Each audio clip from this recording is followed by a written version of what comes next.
नमस्कार। मैं डॉक्टर जितेंद्र पाकर, दर्शन शास्त्र विभाग, राजकीय महाविद्यालय करौली। प्रिय छात्रों, आज की ऑनलाइन क्लास में आप सभी लोगों का स्वागत है। आज हम इस ऑनलाइन क्लास के अंतर्गत आपके जो प्रथम प्रश्न पत्र है भारतीय दर्शन, उसकी जो दूसरी इकाई है, सेकंड यूनिट है, उस सेकंड यूनिट के जो टॉपिक है बौद्ध दर्शन, उनके बारे में आप लोगों से चर्चा करेंगे।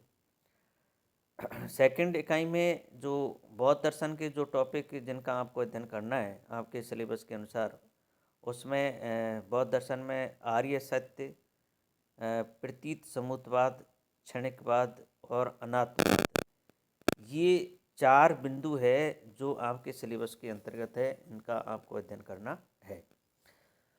इस संदर्भ में हम आज बौद्ध दर्शन गौतम बुद्ध की जीवन और उनकी दार्शनिक जो पृष्ठभूमि है उसके बारे में हम आप लोगों से चर्चा करते हैं। चूँकि बौद्ध दर्शन के जो प्रवर्तक है वो महात्मा बुद्ध को माने जाते हैं। ये बचपन में इनका नाम सिद्धार्थ था, यानी सिद्धार्थ के नाम से ये विख्यात थे। ईसा से 6वीं ईस्वी पूर्व शताब्दी में हिमालय की तराई की कपिलवस्तु नामक स्थान में इनका जन्म हुआ। युवावस्था में ही इन्होंने घर परिवार छोड़कर संन्यास धारण किया। जरा मरण की दृश्यों को देखने से इनके मन में यह विश्वास पैदा हुआ कि संसार में केवल दुख ही दुख है। अतः दुख से मुक्ति पाने के लिए इन्होंने संन्यास ग्रहण किया। यानी बचपन में, युवावस्था में जब इन्होंने घर परिवार को त्यागा था, उस समय चारों ओर इन्होंने देखा तो सभी लोग किसी न किसी प्रकार के दुखों से ग्रस्त थे। तो इन दुखों को देख कर के इन्होंने ये अनुमान लगाया कि संसार जो है दुखों से भरा पड़ा है, यानी ये संसार दुखों का सागर है और इन दुखों से मुक्ति पाना अति आवश्यक है। अतः उन्होंने इन दुखों से मुक्ति पाने के लिए संन्यास ग्रहण करके इन दुखों से छुटकारा पाने के उपाय खोजना प्रारंभ किए। सन्यासी बनकर उन्होंने दुखों के मूल कारण को तथा उनसे मुक्त पाने के लिए उपायों को जानने का अथक प्रयत्न किया।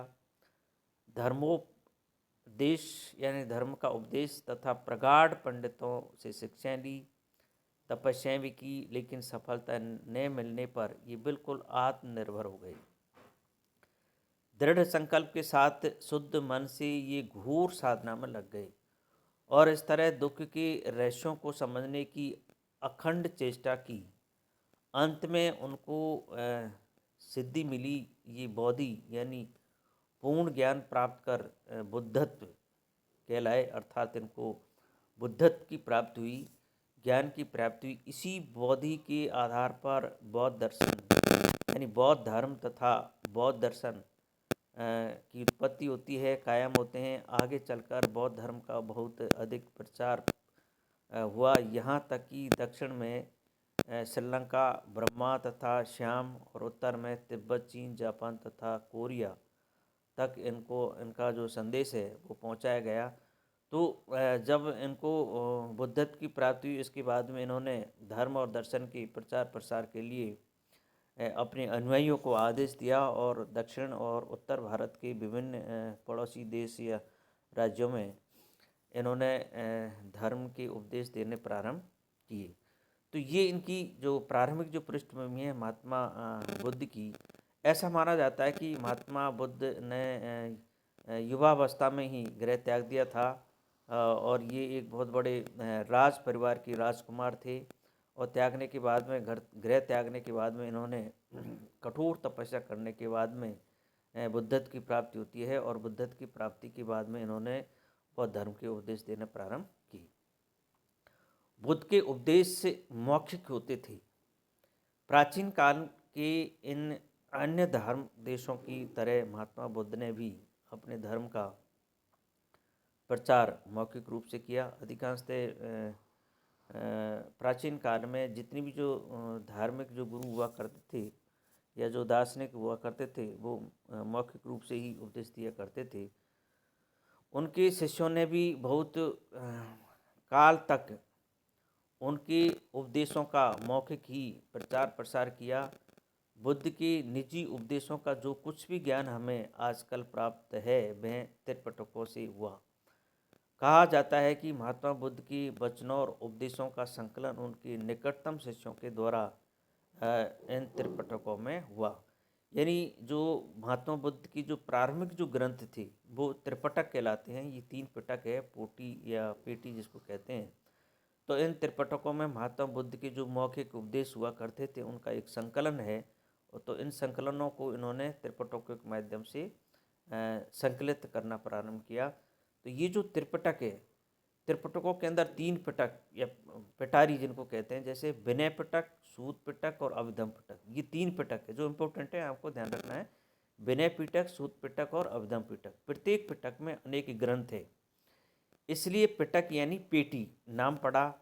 विनय पिटक में संघ के नियमों का, सूत पिटक में बुद्ध की वार्तालाप और उपदेशों का तथा अभिधम पिटक में दार्शनिक विचारों का संग्रह मिलता है। इन पिटकों में केवल प्राचीन बौद्ध धर्म का वर्णन मिलता है। इनकी भाषा पाली है। यानी जो त्रिपिटक है, इन त्रिपिटकों में जो पाली भाषा में ये लिपिबद्ध किए गए हैं और प्रत्येक पिटक का एक मुख्य विषय है। तो हम देखते हैं कि जो विनय पिटक है, उस विनय पिटक में संघ की जितनी भी जो नियम है वो नियमों का उल्लेख हमें विनय पिटक मिलता है। और बहुत महात्मा बुद्ध की वार्तालाप जो उपदेशों का संकलन है वो हमें सूत पिटक में मिलता है। और इनके जो दार्शनिक विचार है वो दार्शनिक विचार हमें अभिधम पिटक में मिलता है। और ये तीनों पिटकों की जो भाषा है वो पाली भाषा में लिखे गए हैं। तो ये इस प्रकार से यहाँ पर ये 3 पिटकों की बात या त्रिपिटकों की बात की जाती है। बुद्ध के उपदेश जो है 4 आर्य सत्य, ये जो 4 आर्य सत्य बहुत ही इम्पोर्टेंट सिद्धांत है जो आपके सिलेबस के अंतर्गत है। निश्चित रूप से इसमें से क्वेश्चन बनते हैं। तो अब हम देखें कि दार्शनिक विवादों से बुद्ध उदासीन थे। जितनी भी जो दार्शनिक विवाद हुआ करते थे उनमें महात्मा बुद्ध का इतना इंटरेस्ट नहीं था। कुछ त्रिपिटक ग्रंथों से मालूम होता है कि बुद्ध के समय में और उनसे पूर्व आत्मा, जगत, परलोक, पाप, पुण्य, मोक्ष आदि के संबंध में घोर विवाद हुआ करता था। तर्क वितर्क होते थे, लेकिन बुद्ध का अंतिम ध्येय अप्रत्यक्ष दार्शनिक तत्वों का विचार नहीं था, बल्कि यह दिखलाना था कि जीवों की दुखों का किस प्रकार अंत हो सकता है। तो कहने का तात्पर्य ये है कि इससे पूर्व या बुद्धकालीन जितनी भी जो दार्शनिक है जो विचार विमर्श किया करते थे वो अदृश्य जो तत्व है उनके बारे में चर्चा हुआ करते थे। लेकिन महात्मा बुद्ध का अदृश्य तत्वों की चर्चा में इतना रुचि नहीं थी। उनकी रुचि थी कि सांसारिक व्यक्ति जो दुखों से ग्रस्त है, इन दुखों से किस प्रकार से छुटकारा प्राप्त हो सकता है, तो दुखों का किस प्रकार से अंत हो सकता है, इस पर ये विचार विमर्श किया करते थे। इनका कहना था कि जिन विषयों के समाधान के लिए पर्याप्त प्रमाण न हो उनके समाधान की चेष्टा व्यर्थ है। भाई ये जो आध्यात्मिक जो तत्व है उनके समाधान करना आसान काम नहीं है, तो उन पर ये चेष्टा नहीं किया करते थे, वो व्यर्थ समझते थे। अंधे जब हाथी का स्पर्श करते हैं तो वे हाथी का भिन्न भिन्न वर्णन करते हैं। जो जिस भाग का स्पर्श करता है उनकी समझ में हाथी का आकार उसी प्रकार का होता है। किसी को भी हाथी का पूर्ण ज्ञान नहीं होता। बुद्ध ने पूर्व प्रचलित अनेक दार्शनिक मतों को युक्तिहीन और निराधार प्रतिपादन किया। उन्होंने अप्रत्यक्ष और संदिग्ध दार्शनिक विचारों के बारे में तर्क का परित्याग इसलिए भी किया कि उसे आहर्त या विमुक्ति प्राप्त करने में कुछ भी सहायता नहीं मिलती है। जो मनुष्य तर्क की जाल में प्रवेश करता है वह उसमें बुरी तरह फंस जाता है। दुख निरोध की समस्या ही सबसे अधिक महत्वपूर्ण है। दुखों से पीड़ित रहते हुए भी आत्मा तथा जगत की मूल तत्वों के अनुसंधान में लगा रहना बड़ी भारी मूर्खता है। तो ये महात्मा बुद्ध के विचार थे कि आत्मा और जगत जैसे मूल तत्वों के अनुसंधान में लगे रहना एक मूर्खता है। उनका मत था कि जब तक सांसारिक व्यक्ति दुखों से पूर्णतः छुटकारा प्राप्त नहीं हो जाता है तब तक इन तत्वों का कोई अर्थ नहीं है। जिस प्रकार शरीर में विषाक्त बाण की चुभे रहने पर उनको निकाल कर फेंकने की बजाय उसकी बनाने वाले या फेंकने वाला की जाति, रंग, निवास आदि के अनुसंधान में समय नष्ट करना मूर्खता है। तो सबसे पहला कार्य है कि जिस व्यक्ति के अंदर जो विषाक्त बाण चुभा हुआ है उसको निकालना है, न कि बाण किस प्रकार से लगा, किसने दिया, क्या हुआ क्या नहीं हुआ, इस पर विचार विमर्श करना बेकार है। तो सबसे पहले जो प्राथमिकता है वो उस चीज़ पर है। तो इन्होंने जो प्राथमिकता दी है वो है कि दुखों से किस प्रकार से छुटकारा प्राप्त किया जा सकता है। तो ये इस प्रकार से यहाँ पर महात्मा बुद्ध जो है अपने जो दार्शनिक जो विचार है वो इस संसार के जितनी भी जो दुख है उन दुखों से छुटकारा प्राप्त करना, उनके समाधान के लिए ये अपने दार्शनिक और धार्मिक उपदेश दिया करते थे। अब हम आगे चलते हैं अव्यक्तानि। ये अव्यक्तानि क्या है? महात्मा बुद्ध ने 10 प्रश्नों का समाधान असंभव तथा व्यवहारिक दृष्टि से व्यर्थ समझा। ये जो 10 प्रश्न है उनको समाधान जो है असंभव भी है और व्यवहारिक दृष्टि से ये ठीक भी नहीं है। अतः इन प्रश्नों के समाधान का उन्होंने प्रयत्न ही नहीं किया। ये प्रश्न इस प्रकार, ये जो 10 प्रश्न है ये अव्यक्ता नहीं है। क्या इसमें सबसे पहला है, क्या यह लोक शाश्वत है? क्या यह अशाश्वत है? क्या यह शांत है? क्या यह अनंत है? आत्मा तथा शरीर क्या एक है? क्या आत्मा शरीर से भिन्न है? क्या मृत्यु के बाद में तथागत का पुनर्जन्म होता है? क्या मृत्यु के बाद उनका पुनर्जन्म नहीं होता? क्या पुनर्जन्म होता भी है, नहीं भी होता? क्या उनका पुनर्जन्म होना और न होना दोनों ही बातें असत्य है? बौद्ध धर्म की पाली साहित्य में इन प्रश्नों को अव्यक्तानि कहते हैं। तो पाली साहित्य में ये जो 10 प्रश्न है इन्हें अव्यक्तानि कहा जाता है। इन प्रश्नों का विवेचन व्यवहारिक दृष्टि से निष्फल है तथा उनका असंदिग्ध ज्ञान मिल भी नहीं सकता, यानी उनका सटीक ज्ञान प्राप्त नहीं हो सकता। अतः बुद्ध ने उसका कभी विवेचन नहीं किया। इसके बदले उन्होंने दुख के कारण, दुख निरोध तथा दुख निरोध मार्ग जैसे अधिक महत्वपूर्ण विषयों पर उपदेश दिया और कहा इसी प्रकार के विवेचन से लाभ हो सकता है। इसी को धर्म के मूल सिद्धांतों से संबंध है। इसी से अनासक्ति, तृष्णाओं का नाश, दुखों का अंत, मानसिक शांति, ज्ञान, प्रज्ञा तथा निर्वाण संभव हो सकता है।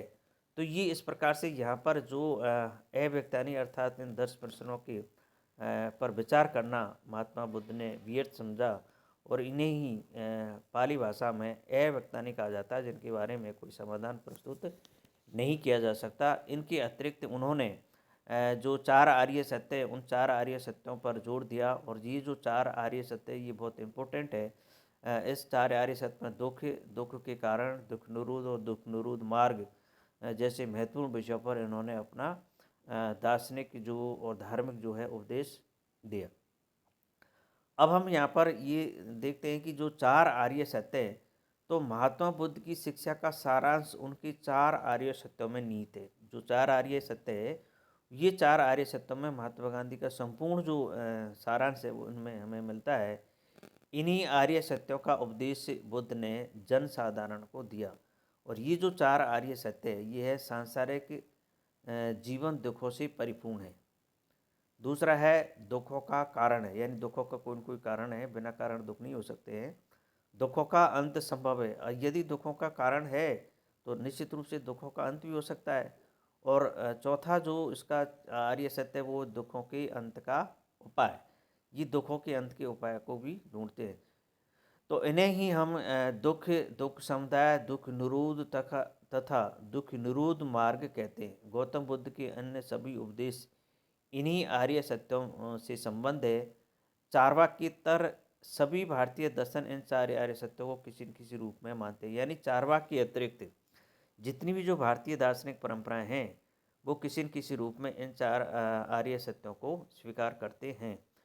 चारवाक दर्शन जो है इनको नहीं मानते हैं। चारवाक दर्शन एक भारतीय दार्शनिक परंपरा में अलग प्रकार की विचारधारा रखता है। इसके अतिरिक्त जितनी भी जो दार्शनिक परंपराएं, जैन दर्शन है, बौद्ध दर्शन तो है ही है, इसके अलावा यहाँ पर जो हम अन्य जो दार्शनिक जो परंपराएं रही हैं, उन दार्शनिक परंपराओं में वैशेषिक दर्शन है, सांख्य दर्शन है, योग दर्शन है, मीमांसा दर्शन है, और इस प्रकार से जो हम देखते हैं इसमें न्याय दर्शन जो इम्पोर्टेंट दर्शन माना जाता है, ये सारी परंपराएं किसी न किसी रूप में इन चार आर्य सत्यों को मानती है। लेकिन इनका चार आर्य सत्यों का जो मुख्य जो विवेचन जो है महात्मा बुद्ध ने अपने इन जो त्रिपिटकों के माध्यम से आपके सामने प्रस्तुत किया है। तो निश्चित रूप से आप लोगों को इन चार आर्य सत्यों के बारे में हम एक एक आर्य सत्य के बारे में डिटेल से बात करेंगे। तो आज हम यहाँ प्रथम जो आर्य सत्य है, दुख है, उसकी चर्चा कर लेते हैं। अब प्रथम जो आर्य सत्य, रोग, जरा तथा मरण की दुख में दृश्यों को देखकर सिद्धार्थ का मन विकल हो गया था।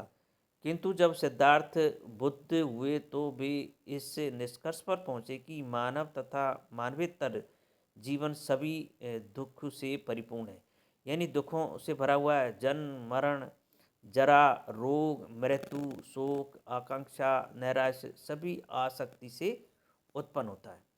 अतः ये सभी दुख है क्षणिक विषयों के लिए आसक्ति ही पुनर्जन्म तथा बंधन का कारण होती है। तो ये प्रथम आर्य सत्य में इन्होंने दुखों का वर्णन किया है। तो यहाँ पर इस प्रकार से ये जो द्वितीय जो आर्य सत्य है, प्रथम आर्य सत्य में दुखों का उल्लेख किया गया है कि दुख किस प्रकार के हैं, हर किसी से दुख उत्पन्न होता है। जो द्वितीय जो आर्य सत्य है, इस द्वितीय आर्य सत्य के बारे में हम अगले वीडियो में आप लोगों से चर्चा करेंगे। तो आप लोग अभी केवल इतना ध्यान रखें कि ये जो चार आर्य सत्य हैं, इन चार आर्य सत्यों में जो पहला है सांसारिक जीवन दुखों से परिपूर्ण है, दूसरा है दुखों का कारण है, दुख का अंत संभव है, और दुख के अंत का उपाय। इसको हम इस प्रकार से देख सकते हैं, दुख, दुख समुदाय, दुख निरोध तथा दुख निरोध मार्ग। आज हमने केवल यहाँ प्रथम जो आर्य सत्य है उसकी चर्चा इसके इस वीडियो के अंतर्गत की है। अगले नेक्स्ट वीडियो में हम एक एक आर्य सत्य को लेंगे। तो निश्चित रूप से आज जो कुछ हमने बौद्ध दर्शन के बारे में आप लोगों को जो त्रिपिटक और इसकी जो त्रिपिटकों की भाषा है, किस त्रिपिटक में किस प्रकार की विषय वस्तु है, और इन चार आर्य सत्यों के बारे में आप लोगों से चर्चा की है। धन्यवाद।